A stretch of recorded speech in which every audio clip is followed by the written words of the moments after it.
সকলে বিটিসি বাকি বুলি কৈছে, বহিৰাগত বুলি কোৱা নাই। बाहाय सलारखौ एखेराहे बाहाय माबा मोनसे बेटारिजों सोलिनो हायो ना हाया, लाइट गिदिर बल होनानै दोननांगौ। सायख'नानै लानो हाबाय, बिथांमोननो एपइन्टमेन्टखौ दानो होनो मोनथ'आ होननानै जोंखौ कर्टनिफ्राय बादा होदों।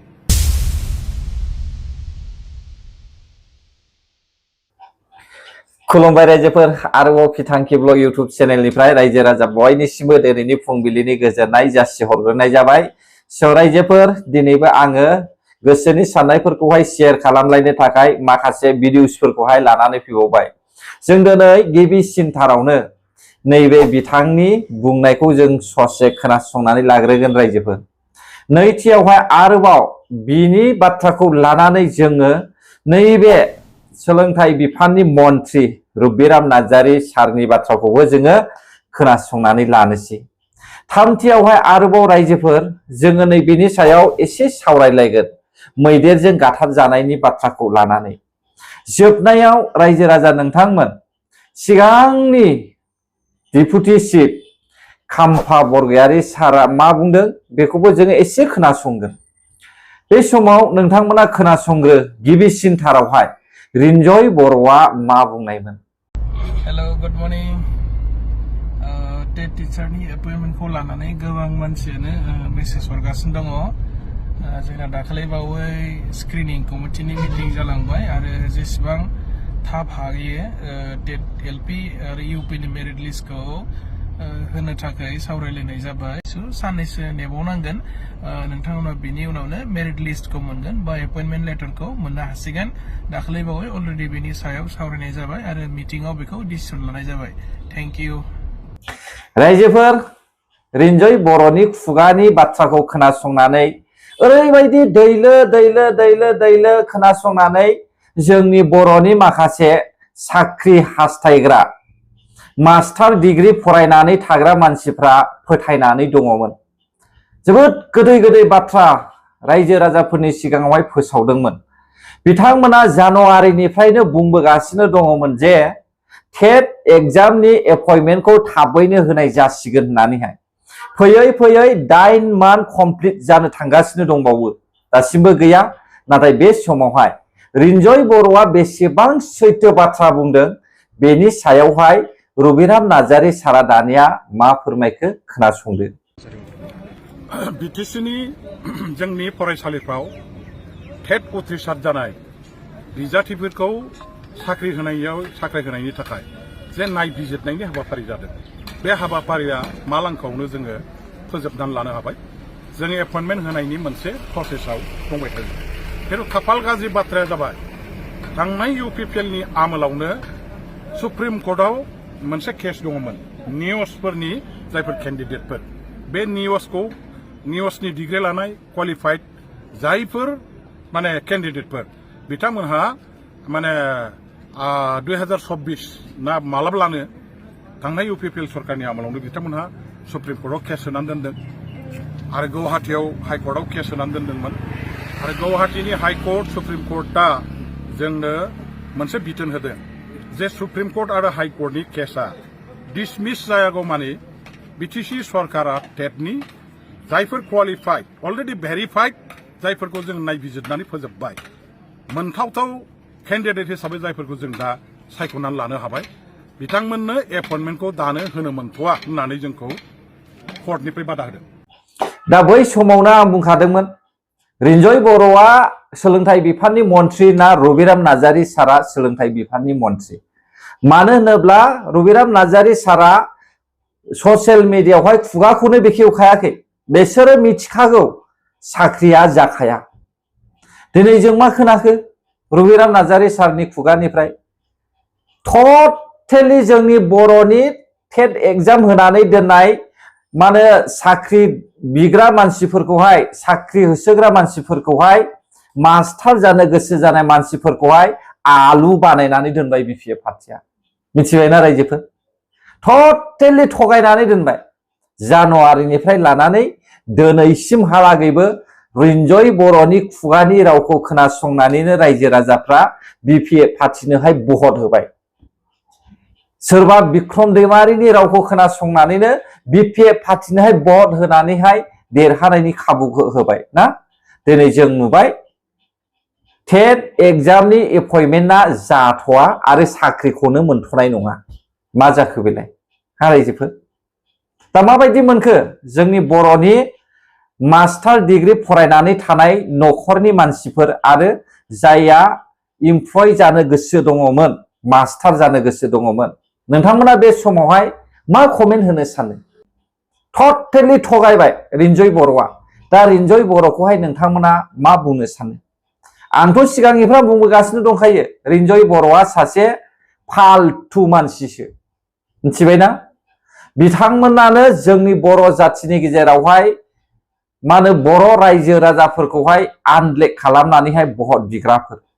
दिनै जोंलाय माथो खोनाखो क्लियार जाबाय दा बे समाव साख्रिया गैथ'ला केस नांनानै दङ केसखौ सोर होनायमोन आसाम गभर्नमेन्टआबोथ' साख्रिखौ होदों नाथाय बिथांमोन BPF पार्टीनिफ्राय मानो साख्रि होनो हाया जाखो वाव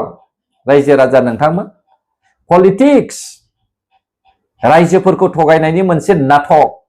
दिनै जों खोनाबाय दा सोलोंथाइ बिफाननि मन्थ्रिनि खुगानिफ्रायनो बे समाव जों सावरायलायनोसै रायजोफोर नैबे मैदेरजों गाथार जानाय दिनै एसे गाबोन एसे दिनै एसे गाबोन एसे मैदेरजों गाथार जानाय जुनारजों नासयजानाया जोबनो थाङाखै बर'फोरनि गेजेरावहाय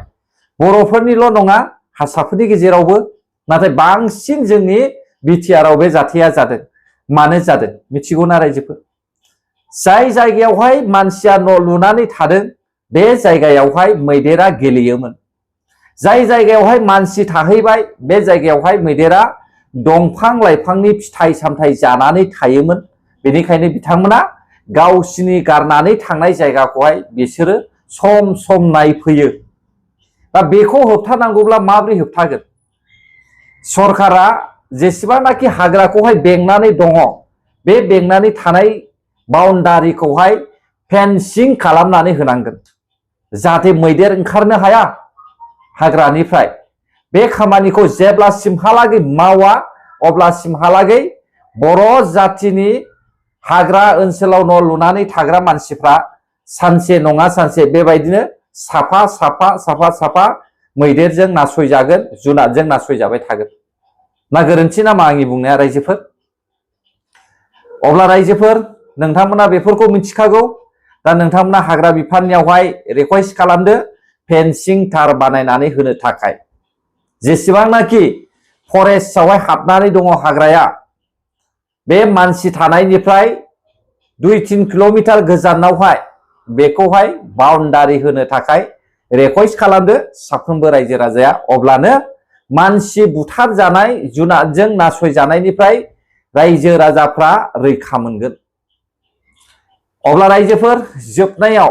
जों सावरायनोसै बे समावहाय खाम्फा बरगयारि सारा मा बुंदों नोंथांमोना खोनासंदो दाना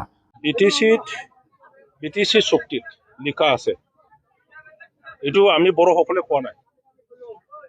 আমি স্বাক্ষৰকাৰী BLT নেতা আছে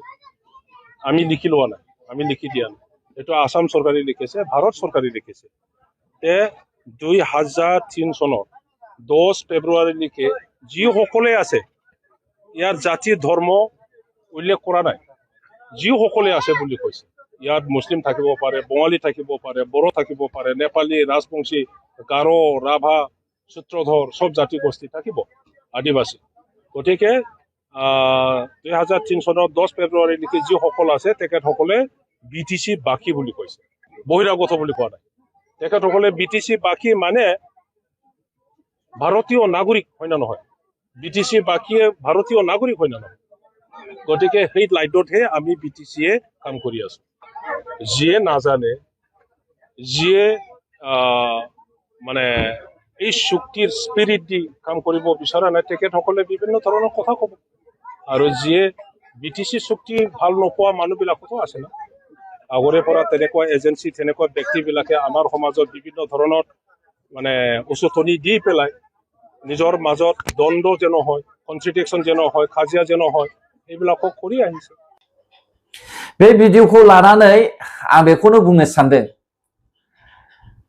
जोङो बर' जाथिया ट्राइबेल बेल्ट एन्ड ब्लकनि जे खान्थिफोर बेखौहाय मानिनोथ' हाखाला ट्राइबेल बेल्ट एन्ड ब्लकनि 6 शिड्युलनि आयेनखौथ' मानिनो हाखाला मानोना बिपिएफ पार्टिया सिफायखासिगोन बेखौ जों नुखादों आरो फारसेथिं ट्राइबेल सुरक्षा मंचनि मिस्टार मेमोरेन्डाम आयंमोन आरो CC2A नि माखासे दैदेनगिरिफ्रा बुंबाय थादों जोंहा 1886 नि बाथ्राखौ लानानै ट्राइबेल बेल्ट एन्ड ब्लकनि माखासे बेल्ट खालामनानै गालांनाय बाउन्डारि खानानै गालांनाय ब्रिटिशफोरनि बै समखौ लानानैहाय बिटिआर आवहाय हाबसननानै थानाय इलिगेलि दखल खालामना थानाय मानसिफोरखौहाय होखारनायनि बाथ्रा बुंदों नाथाय बिपिएफ नि सीएम हाग्रामा महिलारिया 2003 मायथाइनि 10 फेब्रुवारियावहाय जे बिटिसि एकर्ड जाबाय बिनि सिगां जेसेबांखिनि बेयाव दङ बिटिसि आवहाय बिसोरखौहाय बेयावनो दोनगोन होननानै बुंखादों दा थिग बेबायदिनो दिनैहाय खाम्फा बरगयारियाबो बे बाथ्राखौ बुंदों रायजोफोर मानोना बिपिएमआनो रुल्सखौहाय सिफायजोबखायो बिथांमोनानो सिफायखायो दा बेनिखायनो आंबो बेखौनो बुंनो सानदों बे बिटिसि नि सरकार हाग्रामा महिलारि बुंनाय मथे 2003 नि सिगां जेसेबांनाखि बेयावहाय जोंनि बर'फोरजोंहाय रायजो जानानै दङ हारसा हुरसा बेन्दों थेन्दों बे गासैखौबो जोङो खौसे ज' खालामनानैहाय मिला मिसा जोङो गोरोबज्लायनानै थानायानो बेस्ट ना मा बुङो रायजोफोर आरो जेसेबांनाखि नैबे 10 फेब्रुवारि 2003 नि उननिफ्राय जायफ्रा बेवहाय दखल खालामहैदों बेखौहाय जेसेबां हायो बिपिएफ सरकारा दानो एरख' नङाब्ला बिसोरखौबो एरख'नो हानाय नङा आपकामिं समावहाय मिथिबाय ना मा बुङो रायजोफोर आंथ' बिदि सानबाय मानोना हाखाला बर'फ्राबो एरख'नो हाला जेरै आसाम सरकारा हायाखै बेबायदिनो जोंनि काउन्सिलाबो हाला बेखायनो दिनै जोङो बेखौनो बजबना लानांखागोन जे 2003 मायथाइनि इयुनाव जायफ्रा दंफैयो फैजेनदों गोदान फैदों बेसोरखौ एरख'नानैहाय इभिक्सन खालामनानै गावबा गाव होखारहरनांगौ बिनि सिगां जायफ्रा थादों बिसोरखौ हा हुनि मोनथाय होनानै जोङो बर'जोंनो लाफानांगौ बे जानानै फैबाय रायजोफोर अब्ला रायजोफोर आंनि बुंनायफ्राव गोरोन्थि जाबायब्ला आंखौ निमाहा होदो जायफ्रा आंनि भिडिअखौ जोबजासे नायबाय नोंथांमोननिसिम रोजा रोजा साबायखर बावहरनानै आं बेयावनो फोजोबनाय जाबाय बर' हारि जै जाथों जै बर' हारिनि